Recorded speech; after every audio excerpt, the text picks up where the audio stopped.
pour ce 5e numéro de Marseille en parle. Aujourd'hui, nous recevons le sénateur honoraire et maire honoraire Bruno Gilles. Bonjour Bruno. Bonjour Omar et merci. Ah ben écoute, ça fait plaisir. C'est la deuxième fois que tu es dans les studios de Boumédia. Donc on te reçoit un an après ta première visite.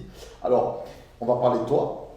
Mais d'abord, actualité oblige, on va parler d'un certain Diego Armando Maradona qui nous a quittés. Un peu un sentiment. Toi qui es à la Naples. Oui, un sentiment d'abord parce que oui, mon épouse est d'origine napolitaine, donc j'ai eu l'occasion d'aller plusieurs fois à Naples et c'est vrai, on en parlait tout à l'heure en antenne, c'est une ville où même déjà il y a quelques années on continuait à avoir des drapeaux, des dessins, des tags de Maradona. C'est une ville qui était complètement attachée et qui est toujours d'ailleurs attachée à Maradona. Je ne veux pas faire de pub, mais le super reportage qui a été fait par tes confrères de Canal montre bien que la partie napolitaine est quasiment aussi importante que la partie finalement d'Argentine. C'est assez exceptionnel.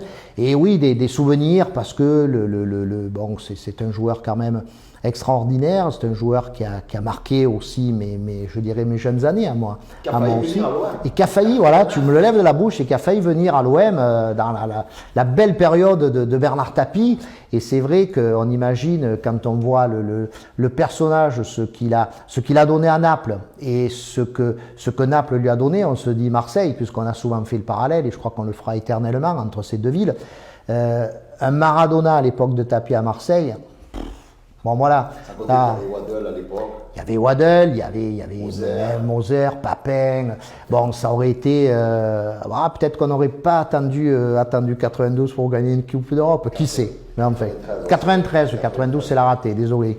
Alors Bruno, il y a 3 ans, tu te faisais opérer du cœur. Comment tu vas aujourd'hui? J'ai l'habitude de dire en forme olympique, pourvu que ça dure. Ouais, c'est 3 ans, quasiment jour pour jour. C'était le 1er décembre 2017. Donc, il y a 3 ans, exactement à cette heure-là, j'étais toujours un peu entre la vie et la mort. Il faut dire la vérité. J'étais toujours dans le coma, mais cette greffe a super bien réussi. Je ne cesserai d'en remercier bien évidemment Frédéric Hollard, le grand professeur de chirurgie cardiaque qui m'a opéré, et puis j'oublierai jamais aussi les médecins et puis les autres personnels aussi du service, il ne faut pas les oublier, de l'assistance publique des hôpitaux, les gens qui ont participé à ma rééducation, tout ça. Enfin voilà, c'est un anniversaire. Moi j'ai la chance, je fais partie des rares qui peuvent fêter 2 anniversaires, l'anniversaire civil, le 26 décembre bientôt, et puis l'anniversaire, je ne sais pas comment l'appeler, l'anniversaire de greffe, c'est le 1er décembre donc de chaque année. Là, au bout de 3 ans, je suis... voilà. C'est une date particulière pour toi. Tu as rendu, sur ta page Facebook, tu as rendu hommage au professeur Collard, qu'on connaît, puisqu'on a reçu Fabrice. Force à toi. Et tu as rendu hommage aussi au personnel soignant, volontaire. Et tu parles souvent, tu es devenu aussi un fervent promoteur du don d'organes aussi, puisque tu sais ce que c'est. Et bien sûr, toutes les personnes chères à ton cœur qui t'ont soutenu. Je pense à Bastien, Margot et bien sûr ton épouse Sylvia. Tu as fait même une course. Ouais, je peux presque dire que depuis 3 ans, je fais plus de sport que ce que j'en ai fait peut-être avant. Ces dizaines de dernières années, ça m'était plus arrivé, franchement, de faire du sport. Et la greffe m'a obligé à avoir une alimentation plus saine, une hygiène de vie plus saine, et puis surtout j'ai arrêté de fumer. Bon, ça a été, je dirais, ça paraît tout à fait logique, mais l'avantage c'est que j'ai arrêté et ça m'a jamais manqué. Alors qu'avant, j'ai essayé, comme beaucoup, d'arrêter, et puis on replonge souvent. Là, honnêtement, j'ai arrêté, bien évidemment. Quand j'ai été greffé, j'ai arrêté, et puis j'ai jamais eu envie de reprendre une cigarette ou un petit cigare. Je suis pas un ancien fumeur très dur, comme le sont certains, c'est-à-dire que quelquefois, quand on fume à côté de moi, ça me gêne pas plus que ça me rappelle peut-être des souvenirs. Et par contre, c'est vrai, j'ai refait du sport très vite, d'abord parce que j'ai une rééducation très forte, très poussée. Hier, une rééducation qui a été franchement difficile, mais qui a été aussi d'un très bon niveau. Et c'est vrai que quelques mois à peine après ma greffe, j'ai fait ma première course c'était un clin d'œil aussi cette course, c'est la course Algernon. Et j'ai fait alors la petite distance, mais c'est quand même 5 km. Bon, et à l'époque, faire 5 km, pour moi, je crois que j'aurais jamais pu le faire avant. Jamais. Oui, j'aurais pu le faire quand j'avais peut-être dans mes plus jeunes années, mais là, dire je suis greffé et je fais une course de 5 km, c'est extraordinaire. Et depuis, je fais des choses extraordinaires. J'ai refait du ski avec mes enfants. On va, bon, là il y a le confinement, mais avant on allait régulièrement marcher dans les calanques avec des amis. La dernière fois on a fait en Vaud, on a fait 12 km en Vaud. Bon, honnêtement, moi j'aurais jamais pu faire 12 km dans les calanques. Donc c'est une seconde vie pour toi. C'est une vraie seconde vie. D'ailleurs, les anglo-saxons appellent ça, d'ailleurs une greffe pour eux, une greffe du cœur, ils appellent ça the second life. Donc c'est exactement, je ne vais pas faire le type qui parle anglais, Omar, mais c'est ça, c'est une vraie deuxième vie. Et eux, ils vont plus loin, ils partent du principe que cette deuxième vie, elle permet de faire, de faire cette deuxième vie, c'est-à-dire de faire autre chose, d'avoir peut-être, je sais pas, aussi une autre approche de beaucoup de choses. Ça m'a, je le dis aussi dans ce post Facebook auquel tu fais allusion et référence. Qui a été beaucoup liké. Ouais, ça m'a fait plaisir. Ouais, ça m'a fait plaisir. Des gens qui ne sont pas spécialement tes amis proches, mais quand même qui rendent hommage à toi, l'homme public. Sur tous mes posts Facebook, j'en fais moins en ce moment, parce que je pars du principe, là aussi, on en parlera sans doute, que j'ai pris un petit peu de recul, mais sur tous les posts que je fais, personnellement, je m'oblige à aller voir, bien sûr, tous les commentaires, tous les likes. Et c'est vrai que je crois qu'on en était à 800 likes, quelque chose comme ça ce matin.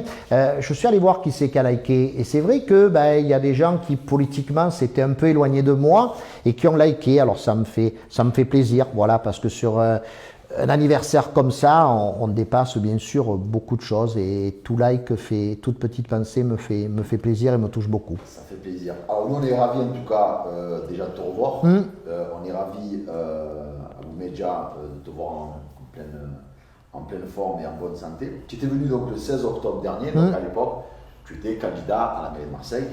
Parlons ballon, c'était. Parlons ballon, oui, le titre a changé, les locaux ont changé, mais c'est toujours le même.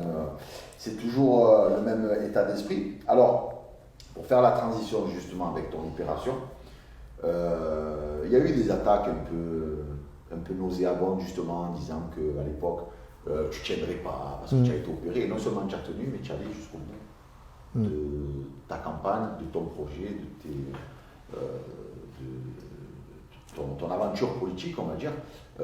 Ça t'a blessé quand même quand on t'a attaqué sur ça? Oui, parce que, on l'a rappelé, ma greffe c'est le 1er décembre 2017 et moins d'un an après, le 13 septembre 2018 exactement, bien je déclare ma candidature à la mairie de Marseille.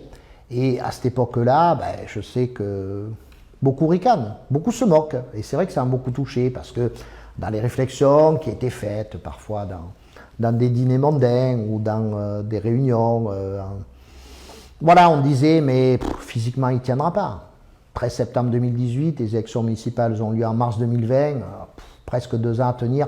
Physiquement, il ne tiendra pas, il n'aura pas de programme, il n'aura pas de permanence, il n'aura pas d'équipe, il ne trouvera jamais les 303 noms. Bon, j'ai tout entendu, tout m'est revenu. On le sait tous, Marseille c'est un village. On connaît toujours quelqu'un qui connaît quelqu'un qui a entendu dire que... Bon voilà, donc c'est vrai que ça m'a beaucoup touché, mais le bilan, c'est que moi je suis allé jusqu'au bout parce que j'avais une démarche qui devait m'amener au bout de cette campagne municipale jusqu'au 2e tour, parce que j'avais un message à faire passer, parce que j'avais des Marseillais, des Marseillaises à rencontrer.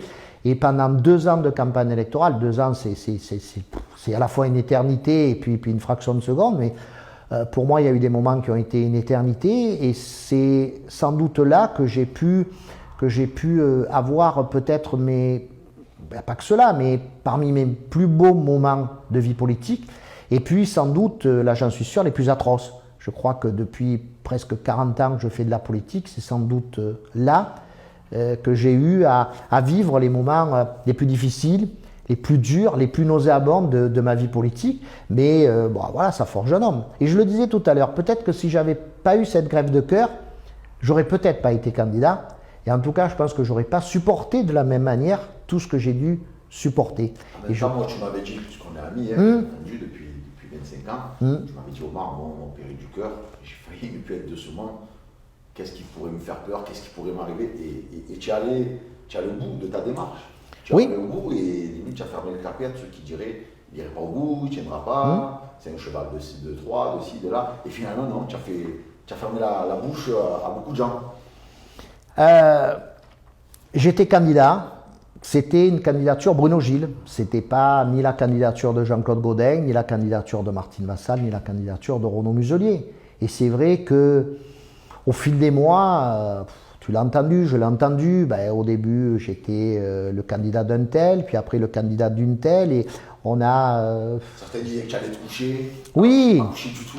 Pas du tout, mais c'était pas le but. Voilà, moi j'étais dans une vraie démarche où je l'ai expliqué dès le départ, mais bien peu l'ont cru et certains s'en sont rendus compte peut-être trop tard. S'ils l'avaient réalisé plus tôt, peut-être qu'on n'en serait pas là aujourd'hui, mais on ne peut pas refaire le monde.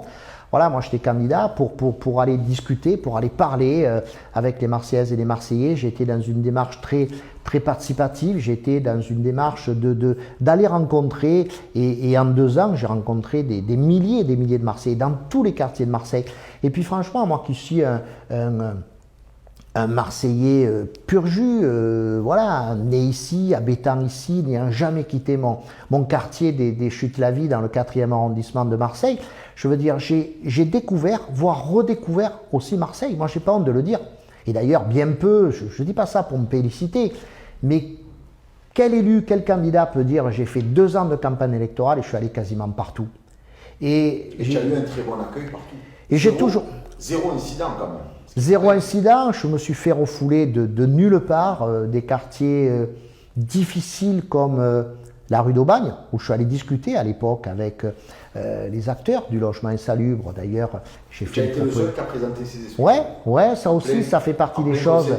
Ouais, ça fait partie des choses qui me marqueront. C'est vrai que lors du conseil municipal qui a suivi le drame de la rue d'Aubagne du 5 novembre, j'ai présenté mes excuses, et voilà. Et ce qui m'a marqué, je l'ai souvent dit, les médias l'ont souvent rappelé, c'est le ricanement de certains. Je ne les citerai pas, mais présenter mes excuses, s'il faut, c'était mes excuses personnelles. D'ailleurs, je les présentais à mon nom, je ne les présentais pas au nom de la majorité municipale, au nom de la droite marseillaise, loin de là. Je les présentais en tant que Bruno Gilles. Mais après, moi, j'ai surtout donné des actes. C'est-à-dire que moi, à l'époque, en tant que sénateur, j'ai déposé une proposition de loi qui a été votée d'ailleurs à l'unanimité au Sénat, proposition de loi qui doit faire bouger les choses dans la lutte contre le logement insalubre. Et j'attends qu'elle soit enfin votée à l'Assemblée nationale. Mais tous ceux qui donnent des leçons... tous les députés actuels, de droite, de gauche, de la majorité présidentielle, de l'opposition, etc., moi, j'en vois pas un qui s'empare de cette proposition de loi pour dire, tiens, on va la faire avancer à l'Assemblée nationale. Oui, parce que malheureusement, on a commémoré dernièrement les 2 ans de la rue d'Aubagne, et quand on parle avec, que ce soit les associations, les habitants, les collectifs, il n'y a pas grand-chose qui a changé. Il a déconné, Gaudin, de dire que c'était la pluie pour la rue d'Aubagne. Oui, il a déconné. Alors, c'est une phrase qui a été sortie, c'est vrai, du contexte, mais je pense que ce drame a mal été appréhendé par la majorité municipale, et je pense que les réactions n'ont pas été bonnes. Et je ne parle pas en termes de communication politique, je parle en tant que réaction humaine. On peut tout reprocher à Jean-Claude Gaudin, tout. Et Dieu sait que moi aussi, j'ai parfois été critique, et je peux être encore plus critique sur sa fin politique et mon dernier rendez-vous avec lui. On va parler de toi, voilà. Justement. Mais honnêtement, s'il y a bien quelque chose qu'on ne peut pas reprocher au maire, c'est son manque d'empathie envers Marseille, envers les Marseillaises et les Marseillais. Et là, la première action, on a tous en tête, ce qui a été dramatique, c'est la conférence de presse que fait Jean-Claude Gaudin dans la foulée. Il y a des fois, je me dis, mais c'est à peine si on a dû lui dire qu'il y avait 8 morts. Et je veux dire, c'est vrai que là, la réaction, elle n'est pas au niveau. Elle n'est pas au niveau. Et je pense que c'est ça aussi qu'a mis le faux poudre. C'est-à-dire, il y a le drame, et puis il y a la gestion du drame. La droite, elle perd les municipales sur la rue d'Aubagne, je pense. Ça participe, je ne dis pas la droite en général, mais la majorité municipale, le fardeau, il est lourd à porter. D'ailleurs, à un moment, tout le monde... se refiler un peu l'héritage. C'était un peu, pour ceux qui aiment la bande dessinée de Tintin, moi j'adore, c'était le sparadrap du capitaine Haddock. Il y a ce sparadrap, là, il colle à tout le monde et personne ne le veut, personne ne le voit. Ouais, mais c'est comme ça. Et je pense qu'il fallait au contraire, et moi c'est ce que j'ai essayé de faire à l'époque, de dire, il faut une réponse qui soit multiple, il faut que tout le monde travaille, il faut que tout le monde se mette autour d'une table. Et c'est vrai que ça reste aujourd'hui encore tabou, parce que tu l'as dit toi-même, le dramatique anniversaire, ben, il était là, il y a moins d'un mois. Mais aujourd'hui, est-ce que la ville, le département, la région, la métropole, l'État, le préfet, l'agence régionale de santé, est-ce que tout le monde travaille ensemble? Parce qu'on a eu, en plus, Bien sûr que non. On a eu le ministre, c'était de Normandie à l'époque, qui était venu plusieurs fois. Plusieurs fois, mais... Moi, j'y suis passé le jour de la commémoration, mais je suis passé très tôt quand il n'y avait personne, parce que je ne voulais pas. Et c'est vrai que, ouais, on a enlevé peut-être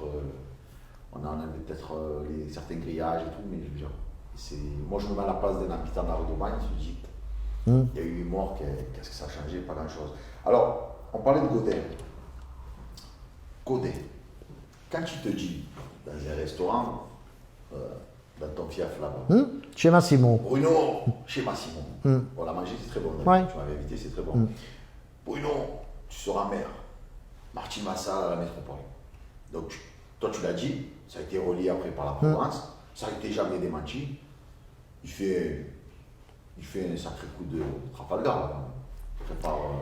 C'est le 30 juin 2017. Bien sûr que ça aussi, ça fait partie des événements, ça fait partie de mes souvenirs que je ne pourrai jamais oublier et que bien évidemment je n'ai pas inventé. D'ailleurs, jamais Jean-Claude Gaudin a démenti. Je viens de le dire, il n'a jamais démenti, son cabinet non plus, ses proches. Il a essayé de traîner. Ben, c'est du Gaudin. C'est du Gaudin, c'est tout ce qui fait l'amour et la détestation du personnage. C'est-à-dire que Jean-Claude Gaudin, on peut jamais l'aimer à 100% et jamais le détester à 100%. C'est un personnage extraordinaire qui aura marqué l'histoire. Je pense qu'il aurait pu mieux la marquer. Moi, à la différence d'autres, j'ai cru qu'il voulait vraiment, et on verra quelles seront ses mémoires, j'ai cru vraiment que la conclusion, l'épilogue de ses mémoires, que la fin de ses mémoires, c'est-à-dire de ce qu'il écrira vraiment de sa main et qu'il laissera comme son testament politique, j'ai cru que ça allait être vraiment... j'ai gagné cette ville, je l'ai conservée, parce qu'il a quand même gagné 4 fois, la première fois et puis derrière 3 fois, et puis j'ai tout fait pour la laisser à mes amis politiques. Il sort par la petite porte, Gaudin. Bah, il sort même pas, moi je dis. Il sort même pas. C'est dur quand même l'image quand il vient presque en catimini, remettre l'écharpe à Michel Rubirola, et puis ouais, c'est la petite porte, il arrive par derrière, il met l'écharpe et il repart. Il n'avait pas l'air trop triste de la dernière. Oh, ben il n'avait pas l'air trop triste. Voilà, moi je ne suis pas là, je ne vais pas commenter des choses bien sûr qui sont vérifiables, mais tout le monde sait qu'à la fin, il n'a pas fait une campagne effrénée pour Martine Vassal. Tout le monde sait très bien. Il se disait beaucoup à Marseille, après moi le... Oui, voilà. Alors que moi, justement, j'espérais autre chose. J'espérais justement que ce dernier chapitre dont je parle, c'était j'ai tout fait. J'ai tout fait pour pacifier mon camp, j'ai tout fait pour que la répartition des rôles se fasse bien. Après, c'est les électeurs qui choisissent. Et c'est vrai que le 30 juin 2017, c'est ce que j'ai cru qu'il allait faire, puisqu'il l'avait dit. C'est-à-dire qu'il allait tout faire pour que la succession à la mairie, ça soit moi. Et puis la métropole, Martine Vassal, ça aussi c'était écrit dans l'histoire, parce que Martine Vassal présidait le département. On était à l'époque dans une future loi qui allait permettre de faire fusionner le département et la métropole. Il était logique que la présidente du département soit demain la présidente de la métropole. C'était plutôt bien joué d'ailleurs, cette mise en place du puzzle. Renaud Muselier, président de région, Martine Vassal, métropole, département et métropole, parce que Jean-Claude Gaudin lui laissait la métropole, c'était un vote interne qui lui était acquis. Et puis, avant mars 2020, Jean-Claude Gaudin, avec panache, quittait le poste de maire et faisait élire par le conseil municipal en interne une personnalité qui lui succédait. C'était moi. C'est ce que toi tu as toujours proposé. C'est ce que je proposais, c'est ce que je pensais. Le partage des pouvoirs, tu disais qu'on ne pouvait pas tout gérer. Ça permettait surtout d'arriver un peu différemment aux élections municipales. Ça permettait peut-être, le drame de la rue d'Aubagne, il aurait eu lieu. Que ça soit Bruno Gilles, Dupont, Duchemol, maire de Marseille, le drame, il aurait eu lieu. Mais peut-être qu'on l'aurait géré différemment. Il y a eu d'autres drames, alors en termes de mort bien sûr c'est le drame le plus horrible, mais on oublie parfois, en 25 ans il y a eu des drames, il y a eu des immeubles qui se sont écroulés, il il y a eu des incendies, il y a eu un drame à la rue de la bibliothèque, on l'oublie aussi, là où il y a les bouquinistes. Il y a eu 5 ou 6 morts à l'époque. Et Jean-Claude Gaudin, il a passé presque ses journées et ses nuits sur le lieu de l'incendie. Moi, j'y étais à cette époque-là parce que j'étais député de cette circonscription. C'était Philippe Berger qui était l'adjoint au bataillon des marins-pompiers à l'époque. On y a passé des heures, hein, là, à voir malheureusement les cadavres extraits par le bataillon des marins-pompiers. Et quand il sort les housses là avec des enfants dedans, c'est dramatique. Mais là, le maire, il était là. Là, le maire, il était présent. Là, le maire, il s'est occupé du relogement. Là, le maire, c'était le patron. Là, c'était lui qui donnait les consignes. C'était lui qui était à la manœuvre. Ben, c'est ça qu'il fallait. C'était un maire présent dès que le drame était passé. Et je crois que ça n'a pas été le cas, malheureusement. Alors, on va parler de cette campagne. Donc, toi, voyant que tu n'as pas on va dire, la bénédiction de Jean-Claude Gaudin, tu pars quand même. Tu attends. Et puis, tu crées ta liste dans tous les secteurs. Donc, tu coupes court à tous ceux qui disent non, on n'ira pas, non. Et tu vas jusqu'au bout. La bénédiction, je l'ai. Je dis un peu les choses différemment par rapport à ce que tu dis, oui. Omar, parce que non, là, tu es un peu. Oui. Ce que je veux dire, c'est que.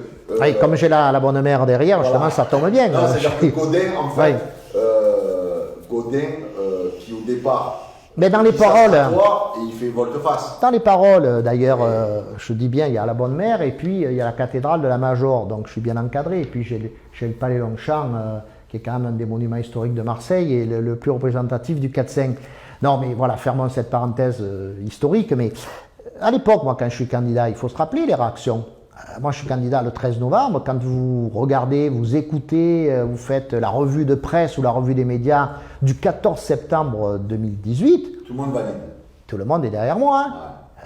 Ouais. Gaudin, Bruno, il est légitime. À lui de faire un programme, à lui de faire une équipe. Martine Vassal, nickel. Renaud Muselier, c'est mon ami, tout va bien. Il n'y a que lui qui peut faire ça, etc. C'est-à-dire que tout le monde est là. En parole, hein. Mais il y a les paroles et les actes. Hein. Il y a l'amour et les preuves d'amour. Et c'est vrai que pendant 2 ans, les preuves d'amour, je les ai beaucoup attendues, de tout le monde. Alors que moi, des preuves d'amour, des actes d'amour, j'en ai beaucoup donné en 40 ans de vie politique. Et ça a fait partie effectivement des déceptions. Déceptions des paroles non tenues, déceptions des engagements, des promesses, déceptions du parti. Le parti, moi j'ai 40 ans de parti, première carte, mars 79, j'ai même pas 18 ans. Et puis 40 ans après, le parti, je me retourne, il n'est pas là. Moi qui étant donné. Secrétaire départemental et président départemental, bon, oui. UMP, RPR, LR. Au final, Bruno, qu'est-ce que tu as fait dans cette campagne que aujourd'hui tu regrettes ou que tu ne regrettes pas, selon toi? J'ai peu de regrets. J'ai peu de regrets. Déjà, tu penses que tu es parti trop tôt?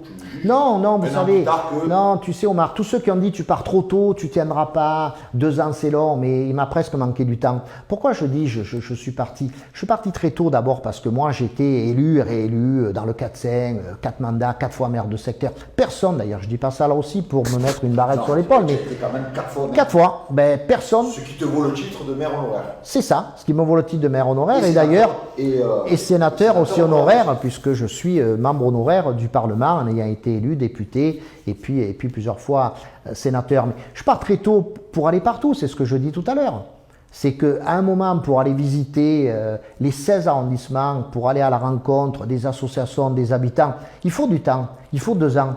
Et 2 ans, même, le temps m'a presque manqué parce que ça m'a permis d'aller justement partout, d'aller découvrir des endroits difficiles. Le but, c'était pas d'aller dans les 4e et 5e arrondissements que je connaissais bien, c'était d'aller ailleurs. Voilà. Donc des regrets, est-ce qu'il y a vraiment de regrets? J'ai fait sans doute des erreurs là aussi sur des choix de personnes. Est-ce que, par exemple, ta tête de liste dans le 6-8, c'était pas une erreur? Oui, c'est une erreur avec le recul. En tout cas, ça n'a pas été, j'ai pas eu la main heureuse, disons.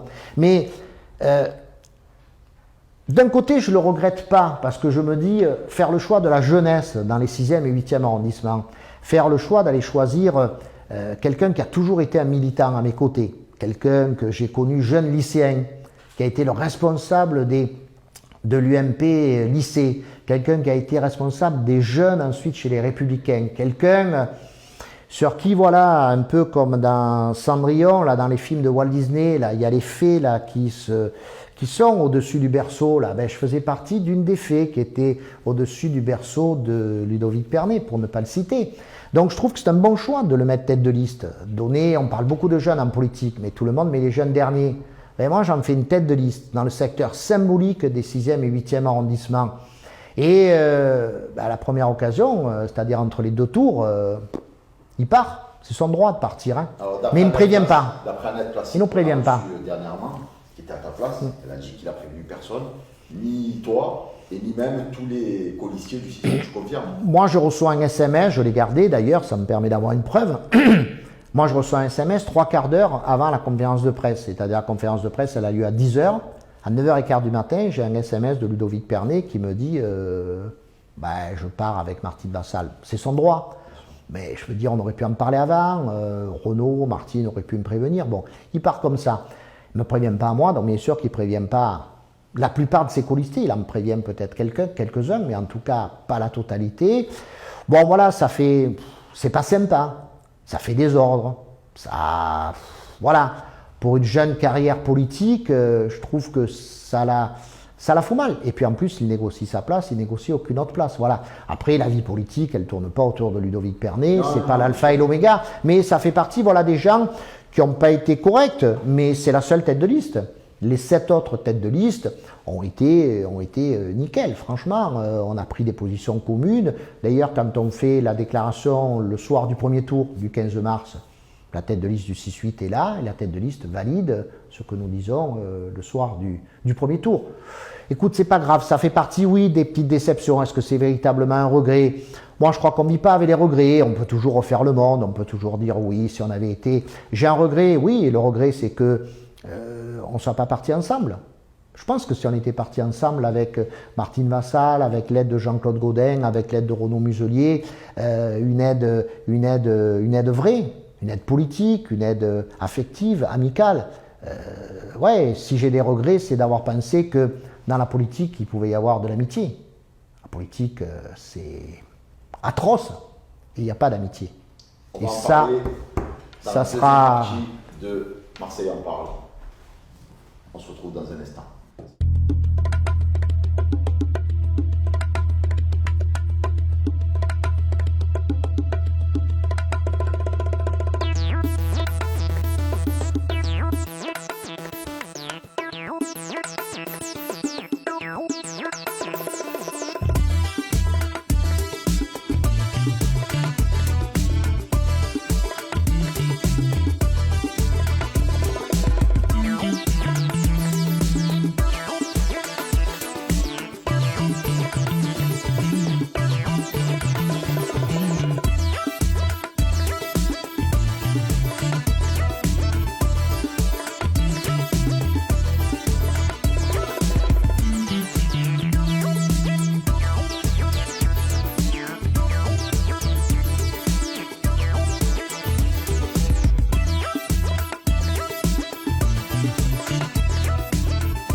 Deuxième partie de Marseille en parle avec mon invité du jour, le sénateur et maire honoraire Bruno Gilles, qui est aussi conseiller municipal, conseiller métropolitain. Alors Bruno, en janvier 2020 est paru ce bouquin, voilà, Bruno Gilles à tout cœur pour Marseille, que je montre, qui est disponible sur internet, sur Book à la demande.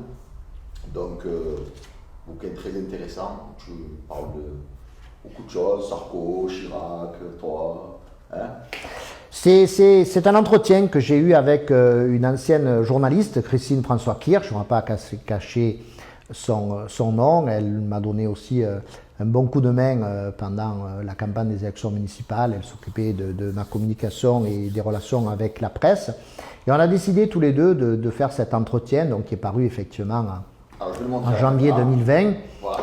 Voilà, c'était une manière aussi de parler de moi, de parler de ma vie politique, de parler de mes rencontres avec ces grands personnages. Effectivement, j'ai eu la chance parce que moi, je garde quand même au fond de moi aussi tous les bons moments. C'est-à-dire que malgré tout le mauvais côté dont on a un peu parlé, mais moi, je vais surtout pas garder le mauvais. Le mauvais, je vais me le garder dans un coin de mes neurones pour pas oublier. Mais je vais surtout avoir le souvenir du bon.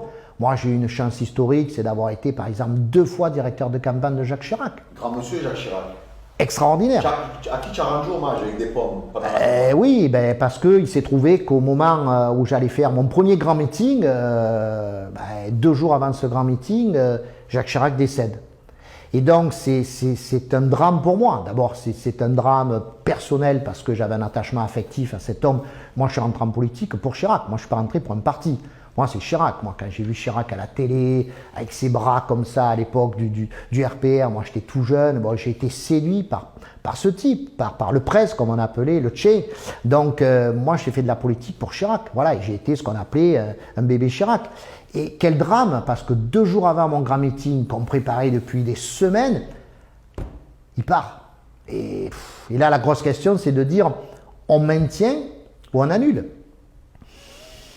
Voilà, et on a passé une journée à dire on maintient, on annule, et puis finalement, on a dit, on va maintenir. Avec plein de cajots de pommes. Voilà, et on va rendre hommage à Chirac. Et le meilleur hommage, c'est la pomme, parce que tout le monde se souvient, voilà, des Guignols en 95, la pomme, manger des pommes, etc. Et puis un peu le parallèle, à un tout petit niveau, hein, mais toutes ces trahisons, ces images des Guignols où quand Chirac se retournait, il avait des couteaux, il avait une cible dans le dos. Donc voilà, j'ai voulu faire ce clin d'œil et c'est là où, franchement, ça a été pour moi une soirée aussi extraordinaire. D'abord parce qu'on avait commandé 2000 pommes. Et on a donné 2000 pommes. Donc, comme je dis, là aussi, pour fermer le bec à ceux qui ne le croiraient pas, on a donné 2000 pommes, il y avait déjà 2000 personnes. Voilà. Et ce qui était beau, c'est cette image quand à un moment, tout le public, j'ai une photo sur Facebook qui est magnifique, elle m'a donné toujours la larme à l'œil, c'est quand tout le monde, voilà, a la pomme à la main, et puis cette pomme, voilà, elle est levée vers le ciel par un clin d'œil pour Jacques Chirac. Et puis là, c'est vrai que bon, une partie de la famille était réunie. Il y avait beaucoup de monde autour de moi, beaucoup de militants, beaucoup de candidats possibles étaient là. Ça m'a fait chaud au cœur. Ça a été d'ailleurs le seul grand meeting. Hein. Aucun autre candidat n'a fait un grand meeting. Après, il y a eu le Covid. Voilà. Donc, et moi, j'ai annulé mon grand meeting du Silo, où là, pareil, on avait plus de 2500 réservations. Bon, ça a été dommage. Ça aussi, ça fait partie des virages de la campagne. Hein. Le fait de ne pas avoir de meeting, de ne pas avoir de débat. Bon, ça participe, on dit, dans un meeting, il vient que des initiés, que des gens qui sont convaincus, oui. Mais ça donne une image, ça donne une tendance, ça donne une ambiance, c'est repris. C'est important, un meeting. Un meeting, on ne gagne pas une voix. Ouais, mais quand même. Ça, voilà, donner, c'est important. Tous les débats qu'il devait y avoir, le débat de France 3, il a été annulé. Et c'est vrai qu'un débat avant le premier tour, avec le candidat du Front, avec Rubirola, avec Vassal, avec tous les autres candidats, bon, c'était bien aussi. Je pense que s'il y avait eu tout ça, ça aurait pu inverser beaucoup. Je pense parce que un vrai débat où on sera allé sur le fond. Moi, j'avais un programme aussi, franchement, là aussi, je suis très fier du programme, qui a été un programme participatif, qui a été fait avec des gens qui étaient pour la plupart issus du monde civil et pas du monde politique. Il y en a qui t'ont piqué ton idée pour le participatif. Ah mais complètement, après tout le monde a fait un projet participatif, ce qui est phénoménal. Mais heureusement que je suis parti 2 ans à l'avance. Mais ce qu'on ne pouvait pas me piquer, c'est que quand on travaille sur les Jeux Olympiques avec un champion olympique comme Jackson Richardson, franchement, personne n'a eu mieux.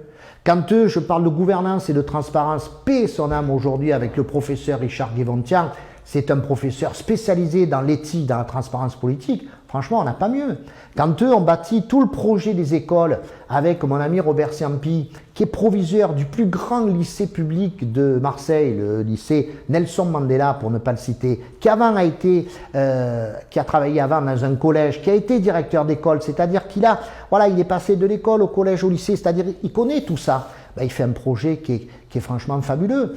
Quand on parle de beaucoup de sujets qu'on a abordés avec des pros, franchement, on est sorti là du cadre un peu politique. C'est-à-dire, c'est un projet pour tous les Marseillais. Quand on fait de la culture avec Richard Martin, mais qu'est-ce que j'ai pas pris dans la tronche? Et lui aussi d'ailleurs. Là, tout le monde a dit, mais comment il va chercher un anarchiste? Mais je vais chercher un anarchiste parce qu'à un moment, un passionné de culture, un fou furieux de culture, un saltimbanque, comme il s'appelle lui-même, le fait d'avoir un Richard Martin qui vient avec moi, mais pas pour adhérer aux Républicains, pas pour aller soutenir demain Sarkozy au présidentiel, par exemple. Mais Richard Martin, il vient parce qu'il dit, voilà, avec Bruno Gilles, je sais que je pourrais faire des choses. Et parce que moi, je l'ai toujours soutenu. Et même parfois, quelques petites différences avec la majorité municipale, quand on le laissait un peu de côté. Et tu as toujours dit, voilà. Marseille, c'est une ville ni de droite ni de gauche. Ville populaire. Ville populaire, ça c'est ta phrase. Bah, c'est ma phrase. Marseille, c'est le stade Vélodrome. Tiens, pour faire encore un petit clin d'œil sportif. C'est le stade Vélodrome. Pendant des années, on a dit le stade Vélodrome, et j'espère que ça le sera toujours. C'est le creuset. Alors, c'est parti des années tapis, c'est sûr. C'est ce creuset social où on a le Bourges qui va fumer le cigare. D'ailleurs, il n'y a pas que les Bourges qui fument les cigares, n'exagérons pas, mauvais cliché. Mais... Et puis, on a celui voilà, qui galère dans les quartiers nord. Ben lui, il est dans un coin aussi du stade et il est là. Et il y a tout le monde qui se retrouve là, toutes les couches politiques, toutes les couches religieuses. Ça va du SDF jusqu'au mec qui gagne des dizaines de milliers d'euros par mois. Voilà, et tout le monde est là et tout le monde vibre. Mais Marseille, c'est la même chose. Et moi, c'était ça qui m'a passionné pendant 2 ans. C'est de dire à un moment, on va mettre tout le monde. Voilà. Et tu as ouvert pour tes listes. Et j'ai ouvert vachement, moi, dans les 303 Nord. Ben, il y avait Lisette Narduzzi, voilà, il y avait Robert Assante, il y avait Annette Placide, parce qu'elle est venue dans ton émission. Il y avait des gens de la majorité municipale, mais il y en avait pas mal aussi. Moi, il n'y avait pas de coupure spécialement avec certains. Il y avait des membres de la majorité municipale, et puis il y avait ce qu'on appelle voilà, des gens issus de la société civile, parce qu'il fallait des gens issus de la société civile et que ces personnalités, moi j'en avais besoin. Quand on a parlé de sécurité, on en a parlé avec Jean-Claude Delage, qui était le patron du syndicat le plus puissant, le syndicat Alliance dans la police nationale. Quand on a parlé par exemple de numérique, quand on a parlé de choses comme ça, j'avais, bon j'y pense là d'un coup, Dominique Anglès, qui est consul honoraire d'Estonie, parce que l'Estonie est le pays au monde où il y a le plus de numérique. Eh bien, si on veut faire du numérique, ça intéresse peut-être pas tout le monde, mais c'est quand même l'avenir, il fallait des professionnels. Et moi, j'ai essayé d'aller chercher chaque fois les meilleurs, sans regarder l'étiquette politique. Je suis allé chercher ce que je considérais comme ceux qui, de même, pourraient le mieux gérer cette ville. Tu as dit, Bruno, que tu ne reprendras plus jamais ta carte aux Républicains. Jamais, parce que je l'ai dit, ça fait partie des énormes déceptions. Moi, j'ai commencé, j'étais afficheur, militant afficheur pour Chirac. Moi, j'ai passé des nuits entières où j'ai sacrifié à l'époque ma vie étudiante, ma vie professionnelle, ma vie pas familiale, parce qu'à l'époque, je n'avais pas encore fondé une famille. Mais il y a des fois, je préférais aller coller les affiches que dans la boîte. Quand tu as 18 ans, moi j'avais mes copains, ils me prenaient pour un fou furieux. Ils me disaient, dis-moi, nous on sort, on va bringuer, et toi tu as collé des affiches. Moi je vais coller des affiches, peut-être je viendrai après. Voilà, donc j'ai sacrifié beaucoup de choses, et petit à petit, moi j'ai rien volé, on m'a rien donné. Moi petit à petit, j'ai franchi tous les caps, jusqu'à être élu, tu le disais toi-même, président du parti. 94%. La première fois 94%, et la deuxième fois, je me permets de le rappeler, c'était en octobre 2018. J'étais déjà candidat depuis le 13 septembre 2018, et je fais quand même 92%. Ce qui veut dire que là, quand les militants du parti vont voter, quand les élus du parti vont voter, quand tous les Marseillais de la famille politique des Républicains y vont voter, il y en a quand même 92% qui votent pour moi. Bon, donc s'ils étaient tous en désaccord... pour les investitures, si on avait fait voter les militants, tu penses que c'est toi qui aurais gagné? Peut-être, mais moi, ce que j'aurais rêvé, et je te disais tout à l'heure, presque à demi-mot, c'est un regret, c'est qu'on n'ait pas pu faire une union de notre famille, en ouvrant. Alors moi, j'avais sans doute une envie d'ouvrir beaucoup plus que d'autres, mais ce qui était au début prévu, c'est-à-dire un ticket Gilles Vassal ou Vassal Gilles, on le met dans l'ordre qu'on veut, moi je m'en fous de l'ordre. Toi, c'est ce que tu voulais depuis le début. Mais oui, mais ça avait de la gueule, c'était de dire, voilà, j'ai Martine Vassal, candidate à la métropole, qui en même temps est président du département, et Bruno Gilles est candidat pour la mairie. Et la mairie, il faut peut-être quelqu'un qui va plus s'ouvrir, quelqu'un qui va peut-être mettre en avant une nouvelle gouvernance. C'était ça. Moi, j'avais peut-être plus l'habitude d'une gouvernance, je disais, plus ouverte, plus populaire. Bon, moi, on sait très bien que je suis quelqu'un du quartier des Chutes-la-Vie, je le disais tout à l'heure, et j'ai toujours gardé cette image politique populaire. Qui vit là où mais ouais, mais moi, j'en ai aucune honte. Ouais, et bien élu d'ailleurs, parce que même quand je perds les élections municipales, les 2 bureaux de vote des Chutes-la-Vie, il y en a un, je fais 52%, l'autre 48%. Il y a pire, hein. Honnêtement, il y a pire. Hein. Dans une abstention record, je le rappelle, de plus de 70%. Donc ça, c'est une petite fierté aussi. Si tu pars avec Martine Vassal en ticket, vous la gagnez la mairie ou pas selon toi? Alors je vais te faire une confidence. Parce qu'il y a eu quand même des raz-de-marée dans certains endroits. Oui, mais parce qu'on regarde les résultats maintenant et on ne peut pas les imaginer si 2 ans avant, on avait fait l'union. Et alors je veux garder son anonymat, donc je ne peux pas trop donner d'indices, sinon tu vas trouver et tout le monde va comprendre qui c'est. Donc je dirais, un membre important de la majorité municipale actuelle m'a dit, si vous aviez fait... Du printemps, oui, du printemps marseillais. Mais je ne donne pas après si les socialistes, verts et tout. Voilà. Mais un membre important du printemps marseillais, en poste aujourd'hui, m'a dit, si vous aviez fait l'union à l'époque, dès le départ avec Martine Vassal, peut-être qu'on n'aurait pas réussi à faire le printemps. C'est important ça. Parce qu'à un moment, dans les conditions qui ont permis à tout ce rassemblement là, très hétéroclite de faire le printemps, à un moment, un des critères de leur réussite, de leur succès pour faire le printemps, je ne dis pas pour gagner les élections, ça a été d'avoir face à eux, famille politique dite de droite, très désunie. Si on avait été unis, peut-être qu'ils auraient eu plus la pétoche, ou il y aurait eu moins ce créneau de dire attention, on peut gagner, il faut s'unir parce qu'on peut gagner, on a une fenêtre de tir. Si cette fenêtre de tir elle avait été beaucoup plus petite, peut-être que les uns et les autres se seraient dit bon, on a quand même moins de chances de gagner, pourquoi on va lâcher autant, pourquoi on va finalement se mettre tous ensemble alors qu'on doit faire beaucoup d'efforts, etc. Je crois que parmi les conditions qui ont été réunies pour que le printemps marseillais se fasse et ensuite gagne les élections, il y a eu la désunion de chez nous. Et ça, j'en reste persuadé. Je suis certain que si on avait eu une famille politique réunie, c'est-à-dire si on avait eu ce ticket avec derrière un vrai soutien du maire, du président de la région, du national, et qu'on ait fait une bonne campagne, comme moi j'avais envie de la faire pendant 2 ans, pas une campagne les derniers 15 jours, d'ailleurs les derniers 15 jours, avec l'histoire du Covid, on ne pouvait plus rien faire. Donc une vraie campagne sur le terrain, où derrière on avait en plus les collectivités qui disaient mais demain si nous, les présidents de collectivités qui le restaient après les élections municipales, qui disaient nous si Bruno Gilles est élu, on va faire des choses ensemble. On va pouvoir demain abonder dans son sens. La métropole, le département, la région, c'était énorme. Tu réponds quoi Bruno à ceux qui disent Bruno Gilles, il a fait perdre la droite, etc. etc. Toi c'est quoi alors que tout le monde disait à la fois que tu étais légitime, mais on te dit que tu fais perdre le parti. Tu réponds quoi à ça justement Tout le déroulé que je viens de te faire montre que c'est sans doute tout ça qui a fait perdre la droite, entre guillemets, en tout cas nos 2 candidatures, Vassal et Gilles. Je crois que c'est ça qui nous a amenés dans le mur. C'est pas la candidature, c'est comme si moi je disais c'est Martine Vassal qui a fait perdre des élections. Non, c'est tout un concours de circonstances qui ont fait qu'on n'a pas pu gagner. Alors bien sûr qu'il y avait un héritage difficile. Il y avait 25 ans. Après 25 ans, il fallait amener un souffle nouveau. D'où le fait qu'il fallait qu'on arrive à avoir une succession apaisée en interne. C'était tout le coup de génie de Gaudin du 30 juin 2017. Ça, c'était un coup de génie, s'il fait ça. Mais au lieu de faire après moi le déluge, c'est après moi, c'est pas parce que c'est Bruno Gilles, mais c'est après moi, avant que ça soit après moi, je fais une succession apaisée. Une succession apaisée. C'est-à-dire qu'au sein du conseil municipal, on était quand même 61 conseillers municipaux de la majorité Gaudin. Je me permets de le rappeler. C'est à ce moment-là, Gaudin, il dit voilà, moi je démissionne. Pour laisser plus de chance à notre famille politique de pouvoir continuer son travail, je démissionne et je souhaite que ça soit Bruno Gilles qui me succède. Parmi les 61 conseillers municipaux, peut-être que j'aurais eu de la casse. Je ne dis pas que j'aurais fait 61 voix.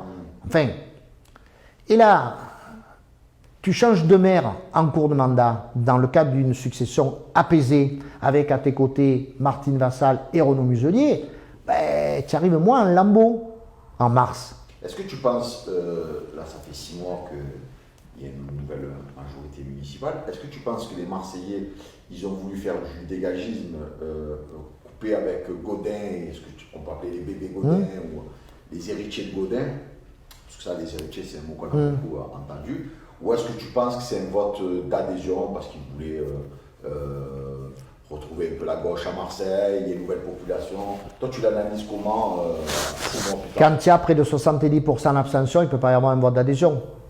C'est tout. Ceux qui sont allés voter, c'est ceux qui avaient vraiment envie, c'est vrai, de dégager la majorité municipale sortante. Enfin, en tout cas, une partie. Parce que parmi tous ceux qui sont allés voter, ils n'ont pas tous voté 100% pour le printemps marseillais. Donc, c'est ce qu'a fait la victoire du printemps marseillais. Et le 6-8, mais c'est surtout la défaite. Qui est historiquement à droite, il y a toute une... Mais c'est pareil, je crois qu'il y a toute une série de paramètres qui font que, à un moment, le rendez-vous avec le succès, il n'est pas là. Mais il n'est pas là dans le 6-8, il n'est pas là dans le 4-5. Hein. Moi, je fais mon mea culpa aussi. Hein. Tu vois, ça serait facile pour moi de ne parler que du 6-8 et de dire c'est la faute à un, c'est la faute à l'autre, c'est la faute à ceci. Le 6-8, on en parle parce que c'est historique de droite. Il est historique. Ouais, il est historique et il a été perdu. Mais là aussi, bon, les jeux troubles des uns, des autres, on a retrouvé des candidats dits de droite un peu partout. On en a retrouvé bien sûr chez Martine Vassal, on en a retrouvé chez moi, on en a retrouvé même chez Berland. Bon, à un moment, voilà, il y a ce flou artistique. Et puis là aussi, il y a une abstention phénoménale. Le 6e arrondissement a été très compliqué politiquement, mais le 8e arrondissement ne vient pas voter. Et le 4-5, justement, Bruno, tu dis que c'est mais ton honneur. Tu dis, moi je parle aussi, le 4-5, tu as été 4 fois maire, c'est vraiment ton fief, tu y habites, tu es né, tu y vis encore et tout. La défaite, tu l'expliques comment? C'est quoi? Est-ce que c'est une nouvelle population? Est-ce que c'est multi... On a des nouveaux Parisiens qui viennent habiter? Tu l'analyses comment avec le recul? Tu sais, la majorité municipale du 4-5 actuel m'a fait quasiment un compliment. Je crois que c'est peut-être même le maire qui l'a dit dans un de ses premiers discours lors de son investiture. Enfin, dans le 4-5... Il a dit qu'il souhaitait travailler avec toi. Oui, mais on a des relations plus ou moins cordiales d'ailleurs. En fait, c'est nous qui avons créé les conditions de notre échec. Alors, ça paraît drôle cette phrase, mais je vais t'expliquer très rapidement. C'est qu'en fait, c'est nous qui avons permis la boboification de ce secteur. L'arrivée des fameux bobos qui n'ont pas voté pour nous. Parce que dans ce secteur, on a amené vraiment une vie apaisée dans beaucoup d'endroits. Le meilleur exemple, c'est le 5e arrondissement, Chaves, Jeune-Pierre, tout ça. Traditionnellement, ne votent pas à droite. Et qui traditionnellement, où ils sont arrivés, ils n'ont pas du tout d'histoire politique, ils ne connaissent pas du tout l'histoire politique de la vie marseillaise ni du 4-5, donc eux, tout ce qu'a fait Bruno Gilles et Marine Pustorino pendant 25 ans, ils s'en foutent et ils ne veulent même pas savoir. Eux, ils arrivent, ils piochent d'entrée, gauche, printemps marseillais, écolo. Mais ils oublient que tout ça... C'est injuste quelque part. Mais oui, c'est injuste. Mais ça a été un peu ça. En plus, c'est les Parisiens. Et en plus, c'est les Parisiens, c'est pas que des Parisiens, mais il y a peut-être un peu des Lyonnais en plus au milieu. La Michel Aulas. Voilà, hop. Et donc c'est ça, mais la défaite, c'est pas la victoire franchement du printemps marseillais, c'est pas la victoire de Rubirola dans le 4-5, c'est notre défaite. Non, parce qu'en plus le maire, dont je parle sous ton contrôle, parce que je ne me connais pas, c'était même pas lui la tête de liste. Non, lui il est 24e. 24e sur la liste, il est maire de secteur, mais moi je lui en veux pas. Mais simplement à un moment, voilà pareil, 70% d'abstention. Ce qui veut dire qu'à un moment, l'électorat, je ne dis même pas l'électorat de droite là, je dis l'électorat qui traditionnellement vote plutôt Bruno Gilles. Et les gens de l'équipe de Bruno Gilles, Marine Pustorino et autres, ceux-là ils ne vont pas voter. Ils ne vont pas voter d'abord parce que pour beaucoup c'est les retraités. Moi j'ai quand même 18 000 retraités de plus de 65 ans sur le 4-5 qui ne vont pas voter. C'est un des plus vieux quartiers. C'est un des quartiers, oui, proportionnellement, oui. Proportionnellement, ouais. Dans l'électorat comme dans la population, des 93 000 habitants, il y a énormément de personnes de plus de 65 ans. Donc cet électorat, c'est plutôt un électorat qui m'est attaché, je le reconnais, alors pas que politiquement, parfois affectivement aussi, parce que les gens me connaissent, parce que je suis issu du quartier, parce que j'ai toujours été là, parce que les 94 km de rue, je crois qu'on me mettrait un bandeau, on peut me lâcher où on veut dans le 4-5, je touche les murs, je touche les poteaux, je sais où je suis. Je les connais par cœur, ces quartiers. Et qu'on peut tout me reprocher, sauf de ne pas avoir été présent, sauf de ne pas avoir un bilan. Mais à un moment, ça n'a pas suffi parce que l'électorat ne vient pas voter. Donc les gens, après, ils s'en foutent de savoir qu'en 25 ans, j'ai doublé le nombre de places en crèche, de maisons de quartier, etc., etc. L'électorat qui devait voter pour nous ne vient pas. Et celui qui se déplace, à majorité, il se déplace pour voter Madame Rubirola. Il ne se déplace pas pour voter pour moi, ni d'ailleurs pour voter pour le Front. Et puis, voilà l'échec. Mais cette élection, tu l'as refait 100 fois, on la gagne 99 fois. C'est comme les matchs. Parfois, on dit, tiens, ce match, le résultat fait que ce match, tu le fais 100 fois, 99 fois, on va le gagner, et une fois, on va le perdre, c'est le jour où on l'a perdu. Eh bien, c'est ça. C'est ça aussi l'élection. Voilà, il y a un peu de ras-le-bol à un moment. Puis après, il y a tout qui s'accumule, on en a parlé avant. Tu as l'effet Gaudin, tu as la division, tu as la rue d'Aubagne, tu as le phénomène des écoles, etc., etc. Bon, tu sais, les écoles, moi je mets au défi, et ils le savent bien, de venir visiter les écoles des 4e et 5e arrondissements. Elles ne sont pas en lambeaux, hein. C'est la mairie centrale qui s'en occupe, sauf que moi j'étais un maire de secteur vachement présent. Moi, j'étais un maire de secteur qui s'est toujours battu pour que les travaux soient faits. Et bon, à une ou deux exceptions près, il n'y a pas beaucoup de choses à reprocher sur ce secteur. Hein. Alors, on va parler du présent et du futur. Aujourd'hui, c'est quoi tes rapports avec Martine Vassal? Donc, on sait que c'était un peu tendu pendant la campagne. Plus que tendu. Voilà. Plus que tendu, quand même. Non, je rediscute avec Martine Vassal. Ouais. Voilà, c'est un petit scoop, autant de donner à toi, puisque la campagne, elle est finie. De toute façon, à un moment, on ne peut pas toujours être dans l'aigreur, dans la revanche. J'ai toujours des allusions au foot et au stade Vélodrome, et puis quand je vais te parler d'une banderole, on pardonne mais on n'oublie pas. Tu la vois cette banderole dans le virage? On pardonne mais on n'oublie pas. Voilà. Alors ça ne veut pas dire que je pardonne, loin de là. J'oublie pas, ça c'est sûr. Mais à un moment... Chirac disait je ne suis pas rancunier, mais je ne suis pas amnésique. C'était beau. Exactement. Voilà, c'est ça. C'est pareil. C'est ça, ouais, je vais faire mon petit Chirac, c'est ça. Ouais. Voilà.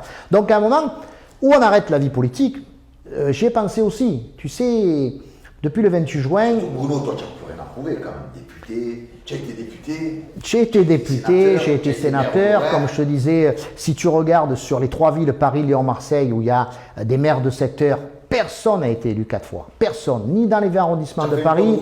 Moi, j'ai fait un quadruplé, voilà. Bon, donc moi, effectivement, c'est pas que j'ai rien à prouver, c'est qu'à un moment, je pouvais dire, voilà, moi, j'arrête.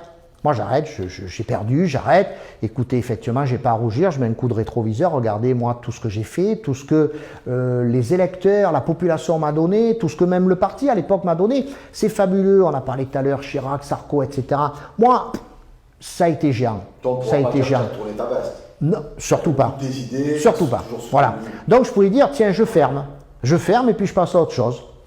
C'est-à-dire que voilà, je vais m'occuper un peu d'autre chose, j'ai des passions, j'ai une autre vie, j'ai une famille, j'ai des amis, je suis en pleine forme, je suis en santé. Putain, je vais profiter de la vie, voilà, je vais profiter du soleil, je vais profiter de tout ça, cette ville magnifique. Mais je ne peux pas. Mais bien sûr. Donc à un moment, si tu ne veux pas t'arrêter, il faut que tu arrives à tourner la page sans oublier, sans te renier, parce qu'autrement j'aurais fait tout ça pour rien, mais il faut que tu regardes l'avenir. Et donc à un moment, tu te dis, bien... Il y a des élections départementales à venir. Alors on y vient. Il y a une présidente du département. Ouais. Donc, je dois reparler à la présidente du département. Parce qu'à un moment, il y a des amis fidèles qui m'ont suivi en politique. Marine Pustorino, qui est conseillère départementale et qui va se représenter. Marine, elle a toujours été fidèle. Hein. Toujours. Aujourd'hui. Toujours. Elle a démissionné de son poste de vice-présidente du département et elle a rendu jusqu'à sa délégation. Donc, je veux dire, mais personne n'est capable de faire ça. Personne n'est capable de s'asseoir, je vais être un peu vulgaire, sur des indemnités importantes comme ça. Elle l'a fait. Donc, chapeau bas. Voilà, donc moi aujourd'hui, elle est candidate. Elle a eu plus de courage, je trouve, que beaucoup d'hommes. Ah, elle a... Bravo Marie, force à toi. Ouais. Donc le futur, voilà. C'est quoi le futur politique de donc moi je vais aider certains de mes amis qui veulent être candidats aux élections départementales. C'est le cas par exemple de Marine Pustorino, c'est le cas, tiens, je vais parler de Josépha Collin qui était tête de liste dans le 13-14, qui a fait un excellent résultat puisqu'elle a approché les 10% et elle veut être candidate aux élections cantonales, départementales, je veux l'aider. Ça peut être Monique Daubé, ça peut être beaucoup d'autres élus proches de moi qui vont être candidats. Au cantonal. Mais je n'ai pas de réponse aujourd'hui. Si je trouve une situation favorable à ce que mes amis puissent être candidats, après il faudra qu'ils gagnent. Hein. Moi je ne leur offre pas un siège, hein. Je veux simplement leur offrir mon aide. Les aider, faire campagne avec eux. Et si les conditions elles sont pas réunies, peut-être que je serai obligé moi aussi d'être candidat. Mais c'est pas mon premier choix aujourd'hui. Mais j'esque rien. Alors là vraiment j'esque rien. Hein. Ça c'est évident. Comme disent certains, je n'exclus rien, la porte n'est fermée à rien. Voilà. Je ne t'interdis rien. Je ne m'interdis surtout rien. Voilà. Donc tout ça oblige à ce qu'il y ait des discussions techniques. Pas de discussion amicale, mais c'est des discussions techniques, politiques, avec la présidente du département et de la métropole. Et ça serait, je pense, une erreur politique de ne pas le faire. Ça serait une erreur politique, pas pour moi, puisque moi, je n'attends rien. Ça serait une erreur politique pour ceux qui m'ont suivi et qui ont envie de continuer de continuer leur chemin politique. Et la vie politique ne s'arrête pas à l'échec du 28 juin des élections municipales. Demain, il y a des élections départementales, demain, il y a des élections régionales. En juin, apparemment. En juin, oui, en juin, c'est quasi sûr. Et puis en 2022, il y aura des élections présidentielles et législatives. Et là aussi, je ne m'interdis rien. Là aussi, je ne m'interdis rien. Moi, je suis élu dans les 4e et 5e arrondissements. Il y a une circonscription que je connais bien. J'en ai été le député, tu le sais. Voilà, donc à un moment, il faut que ça reparte. Voilà, et puis en 2026, il y a des élections municipales. Donc tout ça. Bruno Gilles n'est pas prêt d'arrêter. Bruno Gilles, il n'arrête pas. Et puis ça serait, je dirais, indécent, inconvenant, puis complètement injuste de dire tiens, moi je laisse tout le monde de côté, et puis je viendrai lever le doigt en 2026 quand il y a les élections municipales pour être de nouveau tête de liste dans le 4C, assurer mon poste. Non. Moi, je me dois toujours dans la lignée de ce que j'ai fait, je me dois d'aider les gens qui m'ont aidé, ceux qui me sont restés fidèles. Il y a beaucoup de gens qui te sont restés fidèles, bien sûr, qui ont cru en toi, qui croient toujours en toi. Et... Voilà. Dernière question, Bruno, avant de clôturer cette belle émission. Toujours un plaisir de te recevoir. Est-ce que tu penses que la droite peut perdre le département à l'heure d'aujourd'hui, au mois de juin? Les élections seront difficiles aujourd'hui. La majorité départementale est mince. Tout le monde le sait. Donc il faudra mener un combat important. Donc bien sûr que la présidente du département aura un combat important à mener. On ne sait pas aujourd'hui si le printemps marseillais sera de nouveau le printemps marseillais uni pour présenter des candidats dans tous les cantons à Marseille et dans le département. Ça aussi, c'est encore une inconnue. Qui sera le leader de la gauche, le leader du premier adjoint?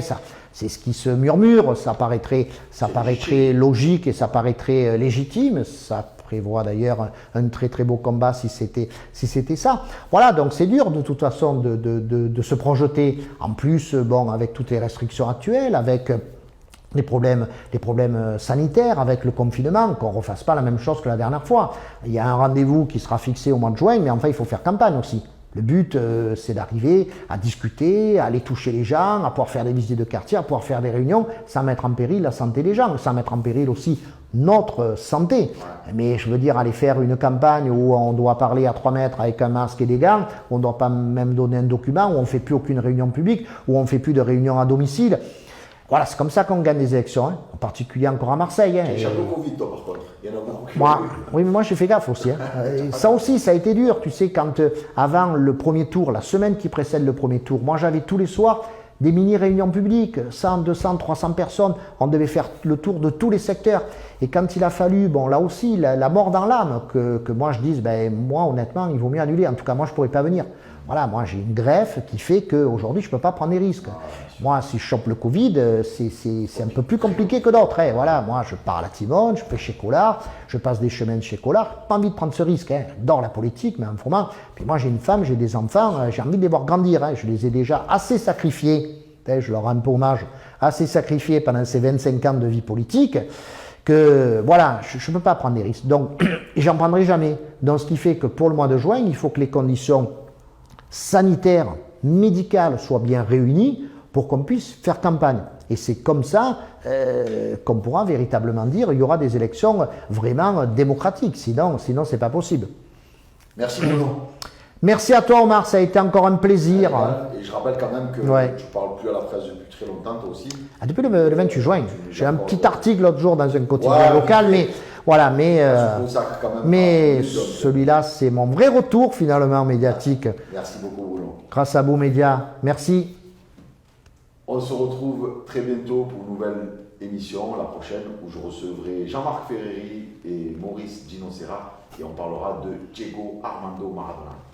À bientôt, ciao.